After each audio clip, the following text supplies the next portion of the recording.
सदर पारां अदलिया खां उम्मीदूं ऐं मुतालबा ऐं उन खां सवाइ नाज़रीन चेयरमैन नेब जी इस्तीफ़ा उन समेत जेके ॿिया अहम मौज़ू आहिनि मुल्की सियासी मंज़रनामे ते उन खे प्रोग्राम में डिस्कस कंदासीं फोकस कंदासीं। जेको पैनल मूंसां गॾु मौजूदु आहे जो तारुफ़ असां कराईंदसि कराची स्टूडियो में मूंखे जॉइन कयो आहे क़ानूनी माहिर आहिनि तज निगार आहिनि ज़मीर हुसैन साहब मूंसां गॾु कराची स्टूडियो ते मौजूदु आहिनि। ज़मीर साहब वेलकम कयां थी तव्हांखे प्रोग्राम में। उनखां सवाइ नाज़रीन नाले वारा कानूनदान आहिनि तज निगार आहिनि शबीर शर साहब सखर खां मूंसां गॾु मौजूदु आहिनि वीडियो लिंक ज़रिए। उनखां सवाइ नवीद अहमद साहब आहिनि सीनियर एनालिस्ट आहिनि मूंसां गॾु फ़ोन लाइन ते मौजूदु आहिनि ऐं कौर दिलशाद साहब अॻूणा सेक्रेटरी इलेक्शन कमीशन आहिनि उहे पिणु फ़ोन लाइन ते मूंसां गॾु अॼु के प्रोग्राम में शरीक हूंदा। सभिनी खे भलीकार थी चवां महिरबानी अवां सभिनी जो टाइम कढियो हिन प्रोग्राम जे लाइ ऐं मां सभिनी जे इजाज़त सां शबीर साहब अवां खां आगाज़ कयां थी प्रोग्राम जो। सूरत हाल अवां जे साम्हूं आहे जेके मुख़्तलिफ़ डेवलपमेंट्स थियनि पियूं काल्ह खां वठी आला अदलिया खां ऐं उन खां अॻु बि जेके मुतालबा उम्मीदूं ऐं जेके मामला थियनि पिया उन्हनि ते बि ज़रूरु रोशनी विझो ऐं उन खां अॻु जेका हिकिड़ी ॿी अहम डेवलपमेंट आहे जंहिंजो फ़ैसिलो पिणु अञा ताईं न थियो आहे त सदर मुमलिकत पारां हिकिड़ी तारीख़ साम्हूं आई आहे इलेक्शन जी KP ऐं पंजाब में उन खे वठी करे जेके अहम वहक थी आहे इलेक्शन अंदरि हुकुमरान इतिहाद इहो ॼाणाए पियो त इहा सदर आइन जी भञकड़ी कई आहे ऐं सदर जे अहिड़े एक्ट ख़िलाफ़ मथसि कार्रवाई थी सघे थी आर्टिकल 6 लॻी सघे थो आइनी बहरान खे सदर मुमलिकत इन तरीक़े सां हिन एक्ट सां जनमु ॾिनो आहे ऐं पंहिंजे इख़्तियारनि खे ओरांघियो आहे। अवां छा राय ॾींदो जेको ओपिनियन साम्हूं अचे पियो उहे एक्सपर्ट्स हुजनि या जेके उन खां जेके दारा हुजनि उहो ओपिनियन बि डिवाइडेड आहे हिन मामले ते अवां छा चवंदो?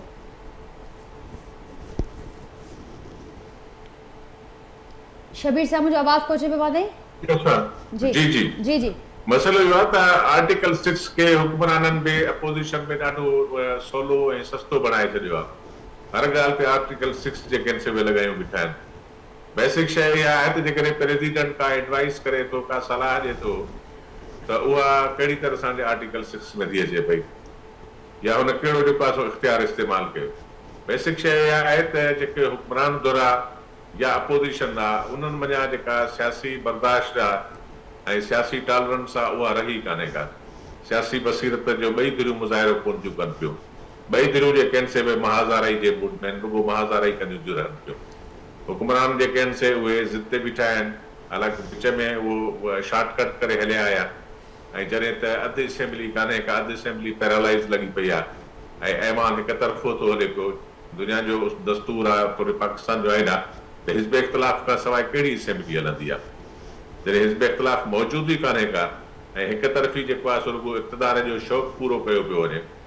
उन शौक़ु पूरे करण वारा उहे ज़ाहिर आहे त सदर खे बि जेको वणेनि थो ॻाल्हाइनि था वेठा ऐं सदर बि ज़ाहिर आहे त जेको हुनखे बि सम्झ में अचे थो उहो करे थो वेठो। शुरू ॾींहं खां वठी हुन जेको कमु गवर्नरनि खां वरितो ऐं गवर्नर्स जेको कमु कयो चीफ मिनिस्टर पंजाब खां ओत कोन वरितो वियो ऐं सूरत हाल जेका आहे सा केतिरी दरगरूं थी वई त अहिड़ी तरह सां हिते कोऑपरेशन ॿिन्ही धुरियुनि में कान्हे का टॉलरेंस ॿिन्ही में कोन्हे को। मुल्क जीअं कोई तीअं सियासी बहरान जो शिकार थींदो थो वञे इक़्तिसादी बहरान जो शिकार थींदो थो वञे। मुल्क त हींअर सॼो जेको आहे सो बहराननि जे वर चढ़ी वियो आहे। हिकिड़ो हिन मुल्क खे स्टेट बैंक या वर्ल्ड बैंक थी हलाए पई ॿियो IMF थी हलाए पई। हिते जा हुकुमरान रुॻो डिक्टेशन था वठनि वेठा उन्हनि कहिड़ो कमु कयो आहे? को बि त कमु कोन कयो आहे। मुल्क जे भलाई जे लाइ कहिड़ो कमु कयो आहे? वज़ीर आज़म जेको आहे उहो रोज़ अची थो डिक्टेशन वठी ॿुधाए त IMF हाणे हीअं चयो आहे एतिरा टैक्स लॻायो पेट्रोल महांगो कयो हीअं करियो। आर्टिकल 6 त हिननि ते लॻंदो। जेके पराई जेके आहिनि से मालियाती इदारनि जे चवण ते जेको आहे उहे मुल्क जे सॼे जेके आहिनि सां खिलवाड़ था कनि वेठा मुल्क जी मईशत सां खेॾनि था वेठा। अवाम खे जेको आहे सो उन्हनि खां रोटी ब्रेड जेका था खसे वरिती अथनि अवाम खे बुखियो ऐं बदहाल करे छॾियो अथनि। सिर्फ़ु जेको आहे सो IMF ऐं वर्ल्ड बैंक जी डिक्टेशन था वठनि पिया। हिननि खे मैंडेट अवाम ॾिनो आहे या वर्ल्ड बैंक ऐं IMF ॾिनो आहे? आर्टिकल 6 त हिननि ते थो लॻे पियो। हिननि PDM जे अॻुवाणनि ते थो आर्टिकल 6 लॻे पियो। प्रेसिडेंट जी त एतिरो कुझु बि कोन्हे को जेतिरो हिननि जेको आहे मुल्क सां हशर कयो आहे। मुल्क जो जनाज़ो कढी छॾियो आहे मईशत जो जनाज़ो कढी छॾियो आहे। हर शइ जो हर माण्हू थो ॾिसे वेठो ऐं हर माण्हू थो इहो सुवाल करे पियो आहे असां कंहिंजे जेका आहे असां अंडर में आहियूं IMF जे में आहियूं वर्ल्ड बैंक जे में आहियूं कंहिंजे में आहियूं? सस्तो तेल जिथो मिले थो पियो ईरान मञा उहो सॼो बार्डर बंदि कयूं वेठा आहिनि। IMF ऐं वर्ल्ड बैंक जे चवण ते वेठा था तेल ॿाहिरां खां डॉलर ते वेठा था ख़रीद कनि पिया। पाड़ेसरी मुल्कनि सां झेड़ा लॻा पिया आहिनि। ज़ाहिर आहे जेको मुल्क जा जेके हुकुमरान उहे मुल्क सां सिंसियर ई कोन्हनि के, उहे ॿाहिरिनि कुवतनि सां साम्राजी कुवतनि सां सिंसियर आहिनि, त अहिड़ो मुल्क कीअं हलंदो? ठीक है शबीर साहब, तमाम अहम ॻाल्हि आहे। सियासी बसीरत जो मुज़ाहिरो ॿिन्ही पासनि खां कोन पियो थिए। ज़मीर साहब एग्री कयो था शबीर साहब जेका ॻाल्हि समूरी सूरत हाल आहे, आर्टिकल 6 जो बि मज़ाक बणायो वियो आहे, जंहिंजो जंहिं वक़्तु दिलि चए थो उहा ॿिए जे मथां लॻाइण जो मुतालबो बि करे थो। अहिड़ी सूरत हाल हर को ख़ैर यकीनी में मुब्तला आहे। थैंक यू सो मच नाज़। हाणे अर्ज़ु इहो आहे त जेकी ही सूरत हाल ठही आहे ऐं उहा सॼी इन तां ठही आहे त जॾहिं असेंबलियूं डिज़ॉल्व थियूं KPK ऐं पंजाब, उन खां पोइ जेको आहे सो गवर्नर साहिबान वटि इहा असैम्बली मूव थी। हिकिड़े गवर्नर साहब उन ते साइन कई, ॿिए गवर्नर साहब उन ते साइन न कई। लिहाज़ा जेको 90 डेज़ जो इलेक्शन जो जेको शेड्यूल आहे उहो अल्टीमेट ॾियणो उन कंसर्न गवर्नर्स खे ई आहे, जेको अञा ताईं न ॾिनो अथनि। नतीजतन उहो मामिलो हिकु तरफ़ कोर्ट में बि आयो, ॿियो तरफ़ जेको आहे सो इलेक्शन कमीशन में बि आयो आहे। ऐं हिन वक़्तु जेकी मौजूदा सूरत हाल आहे जंहिंमें सदर जेको आहे सो पाण मुरादो 9 अप्रैल जी जेकी इलेक्शन जी डेट ॾिनी आहे, हाणे इहो हिकिड़ो क़ानूनी सवाल आहे त आया सदर जेको आहे सो इहो इख्तियार रखे थो त पाण मुरादो डेट ॾिए या न ॾिए। हाणे आइन जे तहत सदर जेको आहे सो पंहिंजा पावर्स एक्सरसाइज कंदो आहे। इलेक्शन कमीशन पंहिंजे एक्ट 2017 तहत हलंदी आहे। सदर साहब जेको रेफरेंस ॾिनो आहे उहो सेक्शन 57 जो ॾिनो आहे। 57 ऐं 58 ॿई पाण में जेको आहे सो गॾियल आहिनि। उन में इहा शइ आहे त सदर साहब जेको आहे सो पहिरियों कमीशन सां हिकिड़ी कलेक्टिवली कंसल्ट कंदो। उहा कंसल्टेशन खां पोइ जेको हिकिड़ो नतीजो ईंदो उन तहत पोइ सदर जेको आहे सो सेक्शन 58 जे तहत हिकिड़ो शेड्यूल ऐं जेको आहे सो डेट ॾींदो। पर हिते उहा शइ कान थी आहे। हाणे ॾिठो वञे त 18वीं तरमीम खां पोइ सदर जेको आहे उहो सिर्फ़ु ऐं सिर्फ़ु एक्ट करे सघे थो according to advice of PM। ऐं PM जी का बि अहिड़े क़िस्म जी एडवाइस कान्हे का। ऐं नतीजतन छा थियो आहे त हाणे हिकिड़ो क़ानूनी सुकम पैदा थियो आहे, क़ानूनी इंतिशार पैदा थियो आहे ऐं क़ानूनी ऐं आइनी बहरान पैदा थियो आहे, जंहिंजे ॾिठो वञे त उन में केरु ज़िम्मेदार आहे ऐं छो ज़िम्मेदार आहे। त मुंहिंजो ख़्यालु आहे त जेकॾहिं कोर्टुनि में मामिलो हले थो पियो ऐं उन में कंहिं क़िस्म जो कंक्लूजन न आयो आहे ऐं जेकॾहिं इलेक्शन कमीशन हिकु इंडिपेंडेंट इदारो आहे आइन जे रूह खां, उहा जेकॾहिं जॾहिं बि चाहे उहो पंहिंजे जेको आहे सो फेडरल गवर्नमेंट सां या सदर सां कंसल्ट करे डेट ॾेई सघे थी, बजुज़ हिन जे के सदर साहब पाण इहो जेको आहे सो एक्ट करे। मुंहिंजो ख़्यालु आहे इहो अगेंस्ट द कॉन्स्टिट्यूशन आहे। ऐं रही आर्टिकल 6 जी ॻाल्हि, त हाणे आर्टिकल 6 पाकिस्तान जे सियासी पस मंज़र में, अदालती पस मंज़र में या इस्टेब्लिशमेंट जे जेको बि कंपोज़िशन खे ॾिसे त घणनि माण्हुनि ते लॻंदो। ऐं जेकॾहिं लॻाइण वारा जेके आहिनि उहे चवनि था त असीं हिन वक़्तु अपोज़िशन ते लॻायूं, त उहे जेके अपोज़िशन में हुकूमत में हुआ उहे बि जॾहिं ही अपोज़िशन में हूंदा त उहे चवंदा त आर्टिकल 6 लॻाईंदासीं। हाणे आर्टिकल 6 लॻंदो तॾहिं आहे जॾहिं असांजा एग्ज़ेक्टिव्स, असांजो सिस्टम आइन जी पासदारी कंदो आहे। हिते ॾिठो वञे त प्रेसिडेंट खां वठी अपोज़िशन लीडर खां वठी अदालत खां वठी इंतिज़ामिया खां वठी इस्टेब्लिशमेंट कंहिं बि क़िस्म जी आइन जी पासदारी कंदे नज़र कोन था अचनि पिया। हिकिड़ी खिचड़ी ठही वई आहे। उहा खिचड़ी जॾहिं अहिड़ी ठही वई आहे त हाणे को कंहिंखे बि जेको आहे सो बरीअ ज़िम्मा नथो सम्झी सघे। जॾहिं को कंहिंखे बरीअ ज़िम्मा नथो सम्झे, लिहाज़ा उहो कीअं चई सघे थो त को आर्टिकल 6 असीं हिन ते हणंदासीं। ऐं आर्टिकल 6 मुंहिंजो ख़्यालु आहे को अहिड़े क़िस्म जो अञा ताईं पाकिस्तान में मुशर्रफ वारो ई पहिरियों वाक़ियो थियो जंहिंमें तव्हां ॾिठो त अदालती मुदाख़लत थी, उहो अधूरो जो अधूरो रही वियो। हाणे केरु आहे जेको आर्टिकल 6 लॻाईंदो? न अपोज़िशन में इहो ताक़त आहे, न जेके हुक्मराननि में इहा ताक़त आहे। ॿई जेकॾहिं पंहिंजे ग़रीबान में ॾिसनि था तो उहे सोचनि था त असां ॿिन्ही ते लॻी सघे थो। ठीक है ज़मीर साहब, इन्हीं ॻाल्हि खे अॻियां वधनि। नवी साहब, आप तक मेरी आवाज़ पहुंच रही है? ठीक, नवी साहब मुझे सुन रहे हैं? जी नवी साहब, आपने सुना ज़मीर साहब को, शबीर शाह साहब उससे पहले अपना मौक़िफ़ दे रहे थे। अब इस पर बात हो रही है बहुत ज़्यादा कि एक आइनी क्राइसिस पैदा हो चुका है, एक जन्म ले चुका है सदर मुमलिकत के इस अमल के बाद।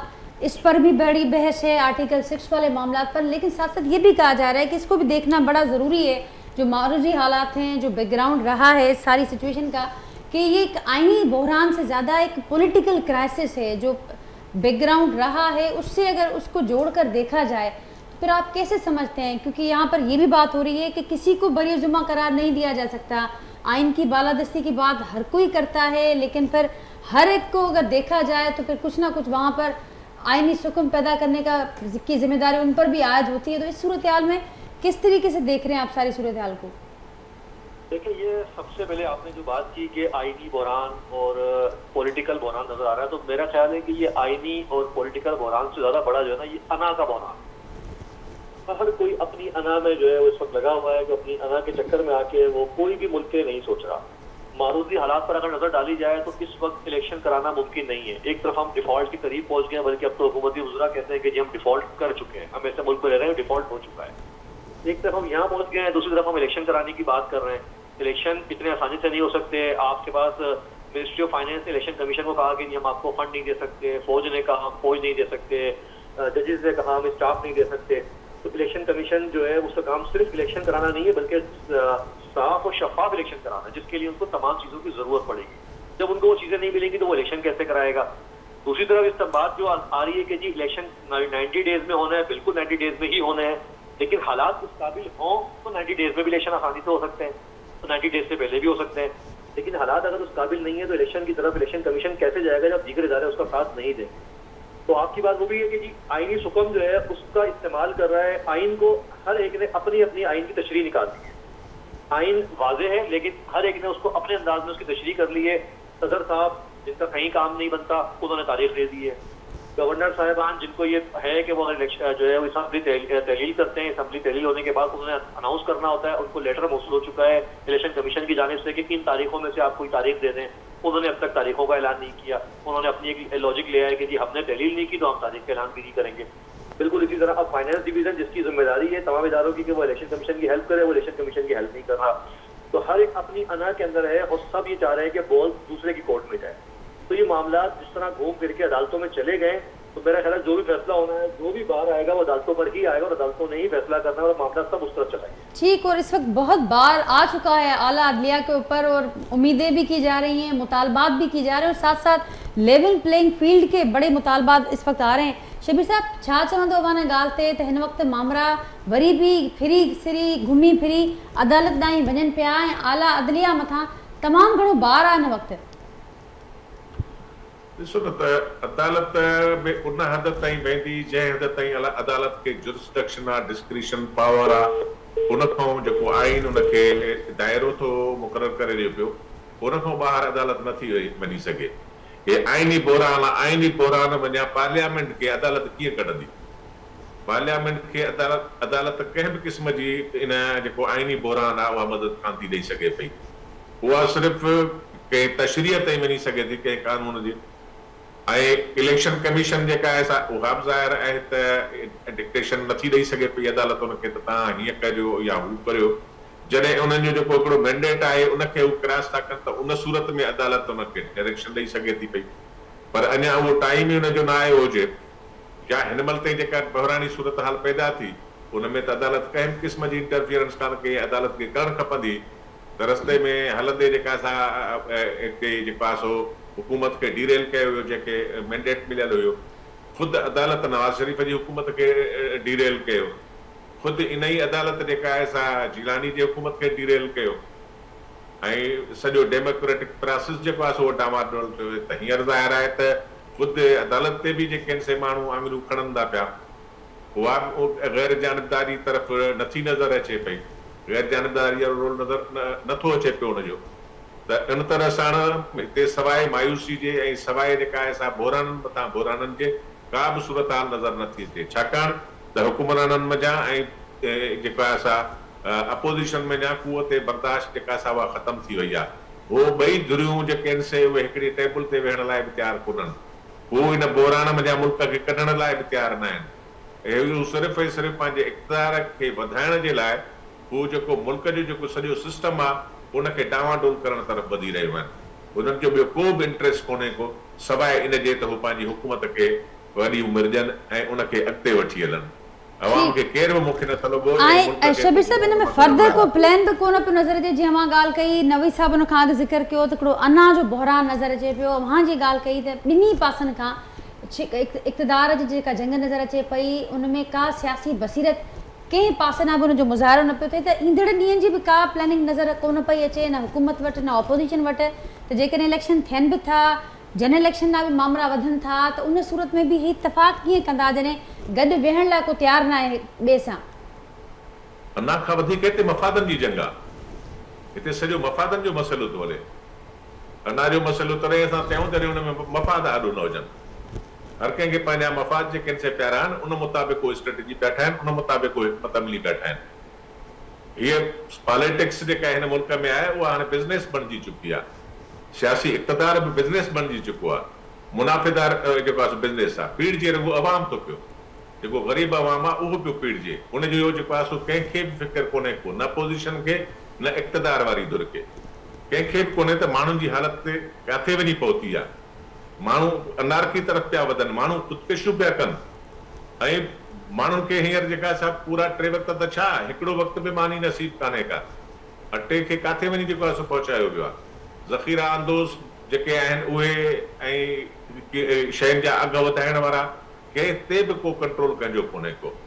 हुकुमरान सिर्फ़ु ऐं सिर्फ़ु पंहिंजे मफ़ादनि जी जंग पिया विढ़नि, ॿियो कुझु बि कोन पिया कनि। ज़मीर साहब कुझु ऐड करणु चाहींदो? सही हाणे अर्ज़ु इहो आहे त जेको अव्हां पुछो त अदालती तारीख़ ऐं सियासी निज़ाम इन्हनि जो हिकिड़ो पुराणो जेको आहे सो अहिड़ो संगम रहियो आहे जंहिंमें ॿिन्ही हिक ॿिए खे कोन बख़्शियो आहे। पाकिस्तान जी जमहूरी तारीख़ एॾी जेको आहे सो रही आहे जिते कंहिं बि क़िस्म जी पॉलिटिकल इंस्टीट्यूलाइज़ेशन न थी आहे। सियासी ग्रोथ ऐं सियासी बसीरत ऐं सियासी निज़ाम जी जेकी बका है उहा हमेशह ख़तरे में रही आहे। ऐं उन में असांजे आइन जे रूह खां जेको आहे जमहूरी उनखे कॾहिं बि परवान जेको आहे सो थियणु न ॾिनो वियो आहे। ऐं सियासत अदालतूं हमेशह सियासत खां परे रहंदियूं आहिनि, पर पाकिस्तान जो अलमियो इहो आहे त हर सियासी मामिलो जेको चाहे लंगड़ी लूड़ी या जेको आहे कमज़ोर सियासी पार्टियुनि जो या सियासी निज़ाम जो हुजे उहो अदालतुनि में ई हलियो वञे थो। हाणे उहो छो थो वञे उनजो सबबु इहो आहे त आया जेकी असां वटि सियासत थी थिए उहा अवामी सियासत थी थिए, मुफ़ादाती सियासत थी थिए, या कंहिं जेको आहे तरफ़ो उहा सियासत हिकिड़ी मोनोपोलेट थी करे ऐं बनी बनाई जेको आहे सो अचे थी साम्हूं। अदालतूं पाकिस्तान जूं हमेशह सियासत में जॾहिं बि आयूं मुतनाज़िया थियूं। हाणे बि मौजूदा सूरत हाल में ॾिठो तव्हां जेको आहे सो अदालतुनि मां कंहिं बि क़िस्म जी न्यूट्रलिटी जेको आहे अवाम नथो पियो वठे त काई न्यूट्रल आहिनि। ऐं ॿी जीअं हाणे माज़ी क़रीब में कुझु अहिड़ा जज साहिबान जा फ़ैसिला ॾिना उन्हनि इहे बि होल्ड कयो, इहे बि ऑब्ज़र्वेशन आयूं त बाबा आइन ऐं कानून उहो ई आहे जेको असां चवंदासीं, कानूननि में जेको आहे कानून जी किताबनि में जेको आहे उहो न जेको असीं चवंदासीं। सियासी जेके बि मामला आहिनि अदालत उन में सो मोटो वठी पाण खे मुदाख़लत कराई ऐं उन जे हिसाब सां आवाम जो ऐं सियासी क़ुवतुनि जो हाणे उहो अदालती निज़ाम ते भरोसो नाहे रहियो। अदालतुनि खे चवणु खपे, उन्हनि खे सोचणु खपे त बाबा असीं सियासत खां पाक रहंदासीं, असीं प्योरली जेको आहे सो कॉन्स्टिट्यूशन में कंदासीं। जेकॾहिं आइन जो डिफेंस जेको आहे उहो अदालत वटि आहे उहा उन जी पासदारी न करे त पोइ मुंहिंजो ख़्यालु आहे उन्हनि ते सुवालु ईंदो।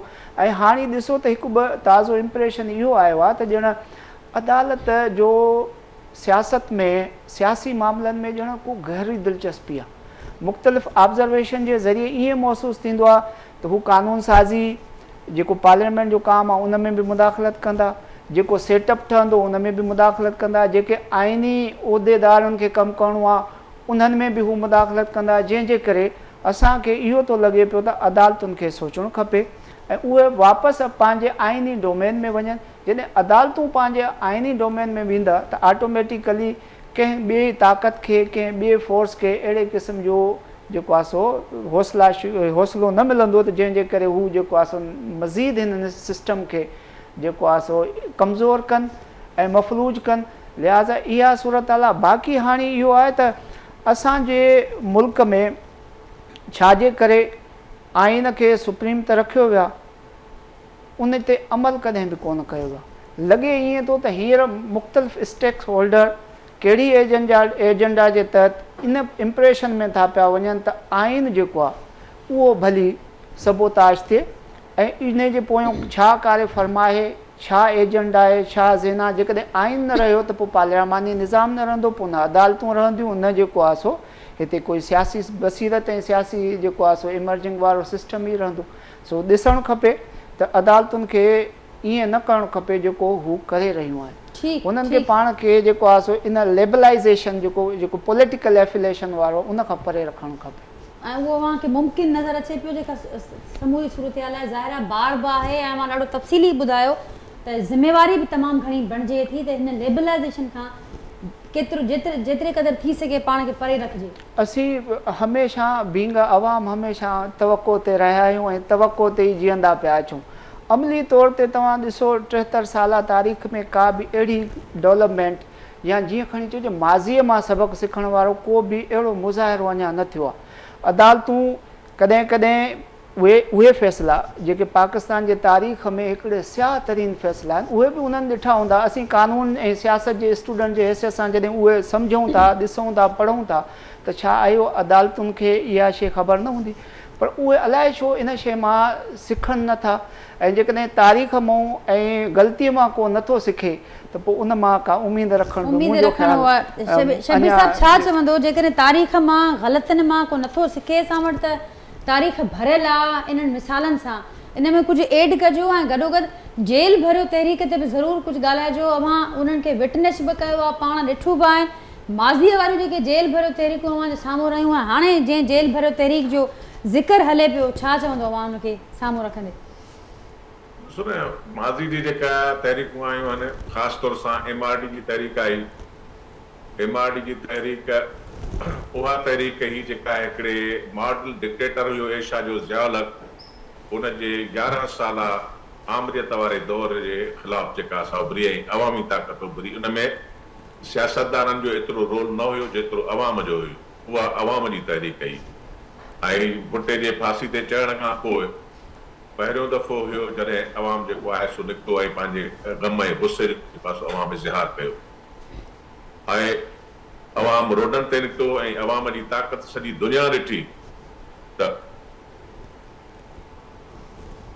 कार हथियार हुया उहे बि न बीही सघिया। उहा अमरियत जे ख़िलाफ़ हींअर कहिड़ी अमरियत आहे जंहिंजे ख़िलाफ़ जेल भरियो तहरीक में वधि हुननि जा जेके कारकुन अची सघनि था, अवाम पार्टिसिपेट कोन कंदो, अवाम खे हू उन में शामिल ई कोन करे सघंदा। अवाम हिन वक़्तु जंहिं हिन में मुब्तला जेकॾहिं अवाम जा जेके हींअर इशू आहिनि उहे था खणनि त पोइ अवाम हिननि सां गॾिजण लाइ तयारु थींदो। सो बि हिननि सां गॾिजी तेल कोन भरींदो, रोडनि ते ज़रूरु निकिरंदो। जीअं हाणे महांगाई जो इशू आहे, पेट्रोल जे महांगो थियण जो इशू आहे, IMF ऐं वर्ल्ड बैंक डिक्टेशन जो इशू आहे, साम्राजी इदारनि जो तसलुत आहे। उन साम्राजी इदारनि जे तसलुत जे ख़िलाफ़ जेकॾहिं का बि पार्टी PTI आवाज़ थी उथारे पई त उन ते अवाम उन्हनि खे ज़रूरु लपेट चवंदो। पर जॾहिं हुननि वटि को अहिड़ो प्रोग्राम ई कोन्हे को ऐं साॻे प्रोग्राम तहत साॻे नारे तहत ईंदा त अवाम उन्हनि खे मोट कोन ॾींदो। त छो त अवाम जो हुननि सां तालुक़ ई कोन्हे को ऐं न ई हुननि वटि को अहिड़ो प्रोग्राम आहे जेको अवाम खे अट्रैक्ट करे सघे ऐं अवाम खे कुझु ॾेई सघे। अवाम खे कुझु ॾियण जे लाइ हुननि वटि का बि शइ कान्हे का। तंहिंजे करे हुननि जी जेल भरियो तहरीक जेका आहे सा उहा नाकाम थींदी ऐं बुरी तरह सां नाकाम थींदी। उन में हिननि जो तमामु अवाम बि हिननि तां जेको आहे सो बेसा ख़तमु करे छॾींदो ऐं अवाम जी ताक़त खे हरू भरू बेसबब जेके आज़माईंदा बि ऐं ज़ाया बि कंदा। उन करे मां नथो सम्झां त अवाम को हिननि सां गॾु जेल भरियो तहरीक में निकिरी सघंदो। माज़ी जूं जेके बि तहरीकूं आहिनि, 83 वारी हुजे या 86 वारी तहरीक हुजे, हिननि तहरीकुनि दौरान या बनियुनि जे ख़िलाफ़ जेका तहरीक कई उहे अवामी तहरीकूं अवाम हुन में जेके से उथी खड़ा थिया। PNA जी बि तहरीक हली 1977 में, उहा अवामी तहरीक न बणिजी सघी, उहा चंद शहरनि ताईं महदूद थी रहिजी वई ऐं उन में अवाम सम्झो पिए त हीअ हिकिड़ी जमहूरी हुकूमत खे केराइण जे लाइ जेका आहे उहा तहरीक हलाई थी वञे पई। त हिन वक़्तु जॾहिं पार्लियामेंट खे छॾे करे पार्लियामेंट में हिननि खे झेड़ो करणो आहे, पार्लियामेंट में हिननि खे वेड़ ॾियणी आहे, पार्लियामेंट वारी वेड़ छॾे रोडनि ते था निकिरनि पिया त अवाम हिन वक़्तु चरियो कोन्हे को। हे सोशल मीडिया जो दौरु आहे, हीअ 21वीं सदी आहे, हीअ 90s वारो दौरु कोन्हे को जो अवाम हिननि जे ख़ाली नारनि ते हिननि जे कॾ लॻी पई हिननि खे इक़्तिदार ॾियारे। अवाम हींअर सम्झे थो त हे इक़्तिदार जी जंग विढ़नि पिया, हीअ अवाम जी जंग कान्हे का, हीअ अवामी वेड़ न आहे हिननि जी। उन करे अवाम हिननि खे इन तहरीक में कॾहिं बि साथ कोन ॾींदो। जी ठीक, शबीर साहब अमा जी गाल के नवी साहब, क्या आप क्या कहेंगे, बेनतीजा साबित होगी, नाकाम होगी, क्योंकि उसमें ना अवामी पार्टिसिपेशन नज़र आती है और ना ही कोई अवामी एजेंडा है। शबीर साहब ऐसा समझते हैं, आप क्या कहेंगे इस हवाले से, क्योंकि एक ऐसा वक्त है जब हम देख रहे हैं कि हिफाजती ज़मानतों के लिए भी चक्कर लगाए जा रहे हैं अदालतों के, पार्लियामेंट के अंदर एक माहौल भी क्रिएट किया जा रहा है, फिर साथ साथ हम देखते हैं कि जो ये सड़कों पर आने की बातें हैं, फिर से जेल भरो तहरीक की बातें हैं, लेकिन उसमें ये भी एक बड़ा अहम सवाल होगा कि कारकुनों के साथ खुद क्या मरकज़ी क़यादत खड़ी होगी साथ, फिर आवाम का नंबर आता है, क्या कहेंगे आप? देखें, ये तो फिर जेल भरो तहरीक की जहाँ तक बात की जा रही है तो वो तो सबको नजर आ रहा है कि जो शेड्यूल दिया गया है उसमें भी जो है वो मरकजी क़यादत के अभी सिर्फ अब तक 1-2 लोगों के नाम सामने आए, बाकी लोगों के नाम सामने नहीं आए। उसमें जहाँ तक बात की, आपने कहा बिल्कुल ठीक है कि जेल भरो तहरीक कामयाब सिर्फ उसी सूरत में हो सकती है जब पहली गिरफ्तारी क़यादत की हो। क़यादत गिरफ्तार होती है तो कारकुन और अवाम में जोश आता है और वो आगे आते हैं। अगर सिर्फ कारकुनान को गिरफ्तार कराना है, अवाम को गिरफ्तार कराना है, इसका कोई फायदा नहीं है। ये सिर्फ टाइम टेकिंग के लिए हो रहा है, एक प्रेशर बिल्डअप करने के लिए हो रहा है और इसके अलावा इससे ज्यादा कुछ भी नहीं। जहाँ तक इमरान खान साहब के बाकी चीज़ों को अगर देखा जाए कि अब तक उन्होंने लॉन्ग मार्च भी किया, उन्होंने धरने की भी बात की, उन्होंने दीगर भी किया, उनको अपने जितने भी उन्होंने स्टेप उठाए उसमें आज तक कोई खातिर ख्वाह कामयाबी नहीं मिली है।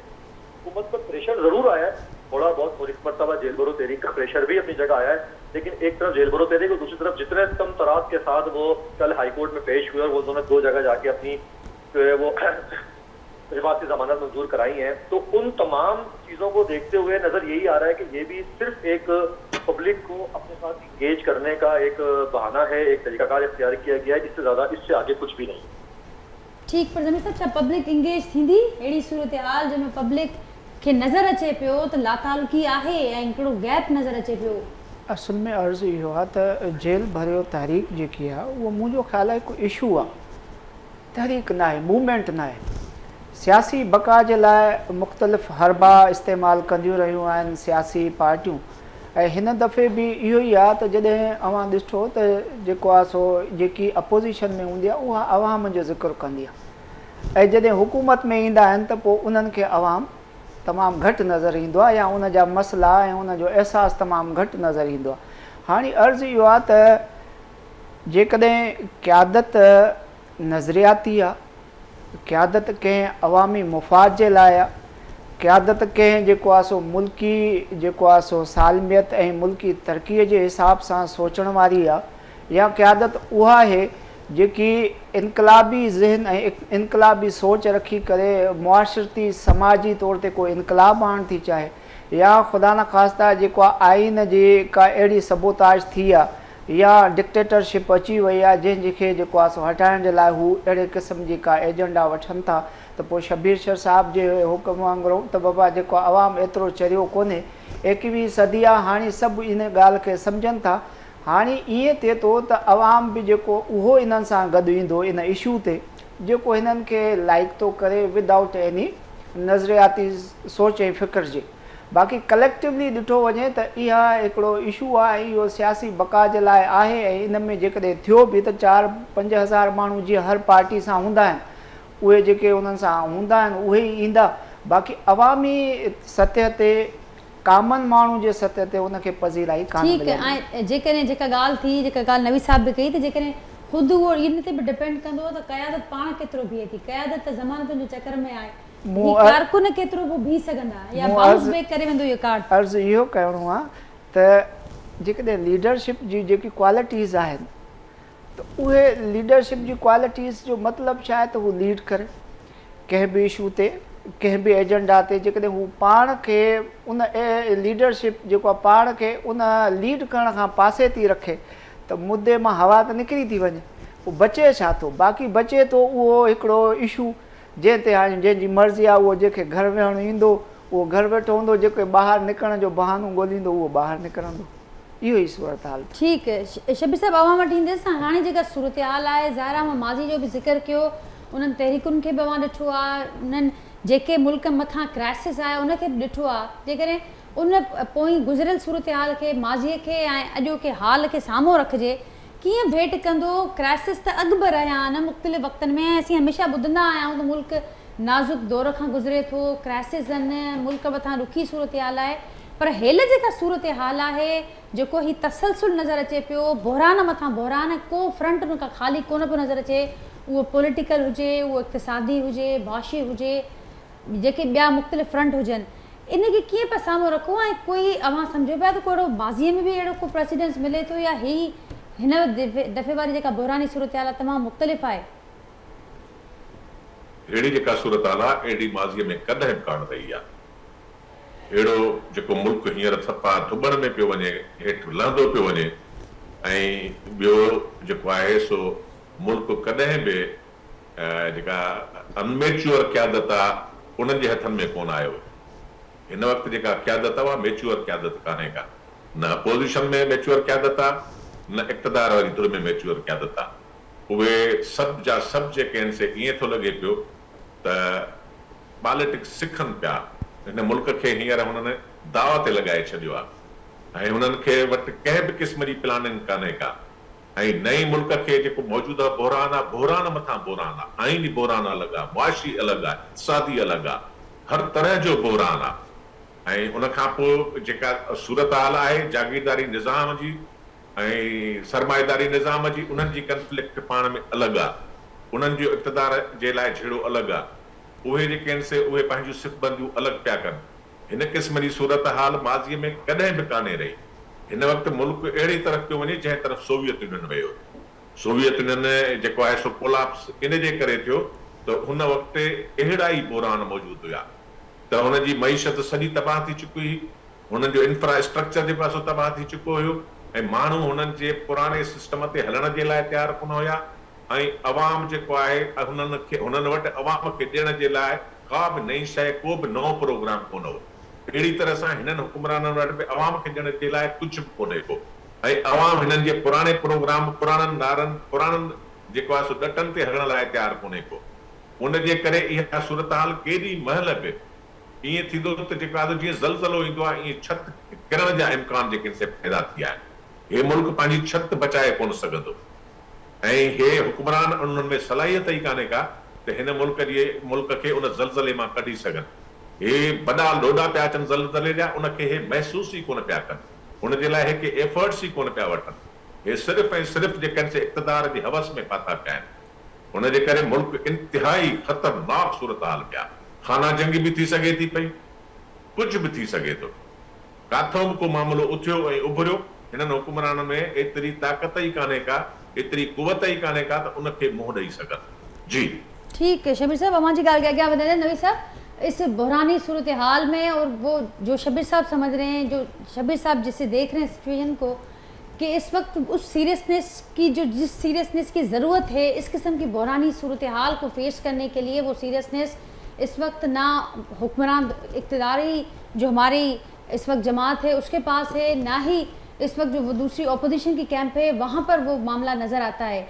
तो आप भी कुछ ऐसा ही देख रहे हैं? आने वाले दिनों का मंजरनामा आप क्या जुड़ते हुए देख रहे हैं?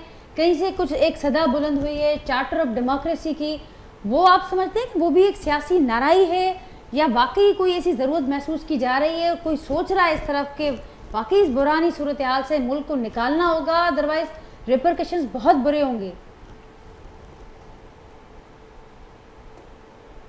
नवी साहब मेरी आवाज़ आप तक पहुंच रही है? आपकी आवाज़, हेलो, आवाज़ आ रही है आपको? जी नवी साहब जी, जहाँ तक उनकी बात है मैं इसकी बिल्कुल तारीफ करूंगा कि ऐसा ही है, तो भी जो है ना इस वक्त कोई भी संजीदा नजर नहीं आ रहा। और जो अगर इस वक्त जो मुल्की सूरत हाल है उसका वाहिद हल जो है ना वो मिसाक जमहूरियत में ही है, लेकिन मिसाक जमहूरियत वो होगा जिसमें तमाम जमातें शामिल हों।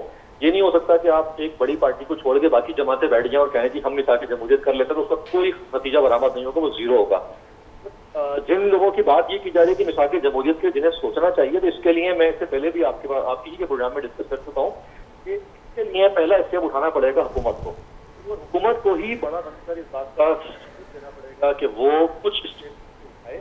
जब कुछ स्टेप पीछे हुकूमत लेगी तो लामवाला PTI लाजमी तौर पर पीछे हटेगी और फिर एक सूरत हाल बनती नजर आएगी। ऐसा नहीं हो सकता कि आप किसी को एक तरफ वजारात की दावत देते रहें और दूसरी तरफ आप मुकदमा और दीगर इशूज पर उसी तरह डटे रहे जिस तरह पहले से डटे हुए हैं। तो आना का मसला वही बात आ गई कि जी दोनों तरफ से है, तो ना उन्होंने पीछे हटना है ना आपने पीछे हटना है, तो फिर मुल्क का ही लिहाजा मुल्क ही भुगतेगा, आप लोगों को तो कुछ नहीं होना। तो कुछ भुगतना है इस मुल्क के अवाम ने भुगतना है और मुल्क ने भुगतना है।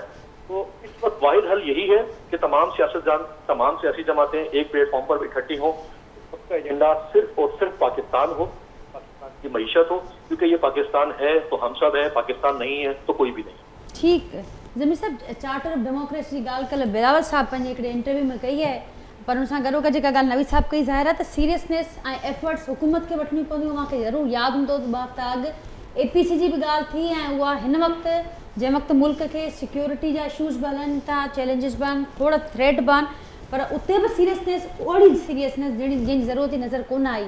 त हाणे हीउ सिर्फ़ु सियासी नारो ई आहे, बाक़ी हुकूमत खे एफर्ट वठणी नज़र अचे पियो मूंखे। अर्ज़ु इहो आहे त थोरो असीं जेकॾहिं पसे मंज़र में था वञूं त असां वटि जेको हुकूमत ठाहिण ऐं किराइण वारो जेको असरु रहियो आहे, उन जे अॻियां बि हुकूमतूं मजबूर रहियूं। पाकिस्तान जी बदकिस्मती इहा रही आहे त असीं जंहिं नज़रे फ़िक्र ते ठाहियो पाकिस्तान खे, जंहिं बसीरत जे तहत, जंहिं जेको आहे सो सोच जे तहत, उहा सोच अमली तौर ते पाकिस्तान खे नसीब न थी। आइन पंहिंजी जेको बि वक़्त रखे थो उहा बेमानी थो रखे। आइन जे तहत जेके बि इदारा आहिनि उहे डोमेन पंहिंजो विसारे करे ऐं सभु मुश्तरका तौरु हर को इन जंग में, इन में लॻो पियो आहे त मुंहिंजो हिन मुल्की मुफ़ाद में, मुल्की जेको आहे इंट्रस्ट में हुजणु लाज़मी आहे। जॾहिं त आइन उन्हनि खे वाज़िब करे चयो पियो त तव्हांजो हीउ कमु आहे, पर इक़्तिदार जी हवस हाणे अॻे हूंदी हुई सियासतदाननि खे, पर हाणे इक़्तिदार जी शायदि मज़ो जेको आहे डायरेक्ट या इनडायरेक्ट, उहो काफ़ी सारनि माण्हुनि खे, काफ़ी इदारनि खे बि शौक़ु रहे थो। सो हुकूमत जी बिल्कुलु ज़िम्मेदारी हूंदी आहे, पर हुकूमत बि आया उहा अवामी हुकूमत आहे? छा उन जी लीडरशिप अवामी आहे? छा उहा प्रॉपर डेमोक्रेटिक जेको असांजो सिस्टम आहे उन तहत आई आहे, या कंहिं जेको जोड़ तोड़ जे हिसाब सां? जेसि ताईं ही इलेक्टेबल्स आहिनि जेके कॾहिं हेॾे था भॼनि, कॾहिं हेॾे था भॼनि, या उहे माण्हू जेके अवाम जी जॻह कंहिं ॿी ताक़त ते बिलीव था कनि त असांखे खटाईंदी, असांखे हुकूमत ॾींदी, त अहिड़ा जेके जेसि ताईं अवामिल रहंदा तेसि ताईं मुंहिंजो ख़्यालु आहे त चार्टर ऑफ डेमोक्रेसी हुजे या जेको आहे सो मीसाक मईशत हुजे, उहो बेकार। असुल में आहे त जेकी क़ौम, जेको मुल्क पंहिंजे दस्तूर ते अमल पहिरां न थी सघी आहे अञा ताईं, इदारा जेके पंहिंजे डोमेन में रहण जे लाइ पाबंद आहिनि उहे पाबंद न रही सघिया आहिनि, ऐं हुकूमत ठाहिण ऐं किराइण में उन्हनि जो जेको रोल रहियो आहे, ऐं जॾहिं अपोज़िशन वारा उन्हनि सां जेको आहे मिलंदा आहिनि त हुकूमत खे उहे जेको आहे तंग करे वेहंदा आहिनि, जॾहिं उहे हुकूमत मां निकिरंदा आहिनि त वरी उन्हनि सां जेको आशीर्वाद वठण जी कोशिशि में लॻा पिया आहिनि। जेसि ताईं असीं इन सूरत हाल मां नथा निकिरूं तेसि ताईं असीं का बि अहिड़े क़िस्म जो मुआहिदो कयूं, APCs कयूं, उहे बेकार वेंदियूं। उहे सिर्फ़ु सियासी ऐं अवामी तौर ते हिकिड़ो इम्प्रेशन त ॾींदियूं, पर अमली तौर ते रियासत खे ऐं हिन सिस्टम खे बचाए कोन सघूं। ठीकु, शबीर शेख साहब, मुंहिंजो फाइनल कॉमेंट हूंदो, बिलावल साहब बि इहा ॻाल्हि कई, मीसा खे जमहूरियत जी हिन वक़्तु ज़रूरत आहे ऐं असीं ओपोज़िशन खे बि हुन ते क़ाइल करण जी कोशिशि कंदासीं। ज़मीर साहब, नवीद साहब जो मां तजियो ॿुधो, मौक़िफ़ ॿुधो, त का बि एक्टिविटी जेसिताईं उहा कंहिं सचे इंटेंट सां, प्लस उन में जेका जंहिं शयुनि जी घुरिज आहे, कम्युनिकेशन जी, ॿियनि शयुनि जी, पार्टिसिपेशन जी, उहा न हूंदियूं त उहा बेलाब साबित थींदियूं। अव्हां छा चवंदो? ॾिसो न, वेसाख जमहूरियत जी सूरत हाल उहा नाहे जेका 2007 में हुई। 2007 में सभई जेके बि अपोज़िशन जूं पार्टियूं हुयूं उहे जेके आहिनि से परवेज़ मुशर्रफ जे ख़िलाफ़ मुतहिद थी चुकियूं हुयूं, ऐं उहो इन जे करे त हिकिड़ो आर्मी जो डिक्टेटर हुयो, ऐं हुन सभिनी धुरियुनि खे जेको आहे सो जलावतन थियण ते मजबूर कयो हुयो। उहो सिर्फ़ु पंहिंजी डामिनेंसी करे वेही रहियो। हिन वक़्तु अहिड़ी सूरत हाल कान्हे का। हिन वक़्तु जेकॾहिं का मीसाक जमहूरियत तहत धुरियुनि खे गॾु करण जी बि कोशिशि कई त जेके इक़्तिदार जे क्लब जूं असुल कुवतूं आहिनि उहे उनखे बर्दाश्त कंहिं बि सूरत ते कोन कंदियूं। हींअर जेका PTI जी क़यादत कंहिं बि सूरत ते क़ाबिल क़बूल कान्हे का। हुनजे करे ज़ाहिर त मीसाक जमहूरियत जे विच में अचण वारी कुवत कहिड़ी आहे, केरु उनजो ज़ामिन आहे, केरु उनजो ज़ामिन पवंदो? अहिड़ी त का बि कुवत कान्हे का त हिननि धुरियुनि खे मीसाक जमहूरियत ते मजबूर करे, या ख़ुदि जेके आहिनि से इक़्तिदार जे पुठियां वेठल कुवतूं इहा ॻाल्हि महसूसु कनि त हिन मुल्क में हाणे सवाइ मीसाक जमहूरियत जे ॿियो को रस्तो ई कोन्हे को, ऐं उहे मुल्क जे मफ़ाद खे जेके आहिनि से अवलियत ॾियनि, त अहिड़ी सूरत में त मुमकिन आहे। पर जॾहिं उनजे पस मंज़र जेके असां ॾिसूं था पिया ऐं जेको पोयां जेके कुवतूं वेठियूं आहिनि, जेके फोर्सिस वेठा आहिनि, ऐं उहे कंहिं बि सूरत में इन ॻाल्हि खे बर्दाश्त करण लाइ तयारु न आहिनि, त अहिड़ी सूरत में मिसाक जमहूरियत केरु कामयाबु कराईंदो? सिर्फ़ु जेका बिलाल साहिब जे स्टेटमेंट सां त कोन थी सघंदो, हुन जे लाइ हेक्टिक एफर्ट्स जेके आहिनि से उहे वठण जी ज़रूरत हूंदी आहे। ओतिरो कुवत बर्दाश्त जो जेको आहे सो मादो पैदा कबो आहे। हींअर बेनज़ीर जहिड़ी क़यादत आहे छा हिन मुल्क में? इहो बेनज़ीर जी बसीरत ई जंहिं जेका आहे सा उन इन शइ खे क़बूल कयो, ऐं नवाज़ शरीफ़ जे ज़ियादतुनि जे बावजूदि केतिरियूं हुन ज़ियादतियूं जेके से कयूं हुयूं, ऐं कहिड़ी तरह सां हुनखे जेको आहे हटायो, हुनजे भाउ जे जेको क़तल जी जेका साज़िश थी उन में जेका असां मुलविस रहियो, ऐं हुनजे पार्टी जे जेको आहे सो प्रेसिडेंट खे जेको आहे सो उहो हाईजेक कयो, ऐं हुनजी असेंबली खे जेका असां ख़तमु करायो, ऐं ॿई भेरा बेनज़ीर जे इक़्तिदार खे ख़तमु करण में हुन साज़िशुनि में शरीक रहियो। अहिड़ी सूरत हूंदे बि हुन ॾिठो त मुल्क जी सूरत हाल ॾाढी ख़राबु पई वञे, हिकिड़ो डिक्टेटर मुल्क खे तमामु ख़तरनाक सूरत हाल तरफ़ वठी पियो वञे। हुन इन शइ खे जेको आहे एक्सेप्ट कयो ऐं सभिनी सां गॾिजी टेबल ते वेठी। हिन वक़्तु कहिड़ी कुवत आहे हिननि में? आहे कोई हिकु वरी शिकिल ॾिसण लाइ तयारु कोन्हनि, हे हिकिड़ी टेबल ते वेहंदा? सवाल ई पैदा कोन थो थिए पियो। उहा सियासी बसीरत ई हिननि में कोन्हे को, उन क़िस्म जी हिननि में जेका आहे उहा सोच ई कान्हे का, एतिरो पॉलिटिकली बि मैच्योर कोन्हनि के। मां नथो सम्झां त का मिसाक जमहूरियत खे वठी हलण वारी या उनखे जेको आहे सो अमल जामो पाराइण लाइ का कुवत जेका आहे सा एतिरो असर रखे थी पई। मूंखे त हिननि में को बि नज़र कोन थो अचे। इवन ज़रदारी साहिब में बि मूंखे इन क़िस्म जी अहिड़ी सलाहियत जेका नज़र कान थी अचे पई त उहो इमरान ख़ान खे इहा ॻाल्हि मंझराए त भई हाणे ठीकु आहे, मिसाक जमहूरियत तहत पहिरियां तव्हां अची चुका आहियो, हाणे असां था अचूं, हाणे तव्हां इंतज़ारु कयो। जीअं नवाज़ शरीफ़ खां इंतज़ारु करायो वियो हुयो ऐं पीपल्स पार्टी जी 5 सालनि जी हुकूमत खे हुन एक्सेप्ट कयो। ठीक है साहब, वक्त पे पूरो पे थे मैं पॉइंट अच्छा कि उन कुछ ऐड ऑनलाइन ऐड पे करना चाहिए। जी, मां इहो सम्झां थो त हींअर मुल्क खे मीसाक मईशत या मीसाक जमहूरियत खां वधीक नेशनल कंसेंसस जी ज़रूरत आहे। उन में सियासी पार्टियूं ऐं तमामु स्टेक होल्डर्स जेके बि आइन जे रूह खां आहिनि, उन्हनि सभिनी खे वेही करे हिकिड़े नए लाहे अमल तयारु करिणो आहे। हिकिड़े जेको आहे नेशनल रिकंसेंसस जो जेको आहे सो माहौल जेसि ताईं न बणाईंदा तेसि ताईं इहे सियासतदारनि जो अमल जेको आहे उहो कंहिं बि क़िस्म जी वुकत नथो रखे। सभी स्टेक होल्डर वेहनि, उहे इन क़िस्म जी का पॉलिसी ठाहिनि, पोइ को जेको आहे उम्मीद जो सूरज थी सघे थो। ठीक ज़मीर साहब, वरी महिरबानी वांजी मां प्रोग्राम जा वक्त कढियो। शबीर शेर साहब, नवीद अहमद साहब ॿ जो के प्रोग्राम में नाज़िन मौजूद हुआ ऐं उन्हनि जो वाक़िफ़ मां ॿुधो जेका डिस्कशन थिए जो के प्रोग्राम में, उन बाबति पंहिंजे फीडबैक खां असांखे ज़रूरु आगाह कजो। वरी सुभाणे मां असां मुलाक़ात कंदासीं सेम टाइम ते नए मौज़ूअ महिमाननि सां गॾु। तेसिताईं ॾींदा इजाज़त। अल्लाह हाफ़िज़।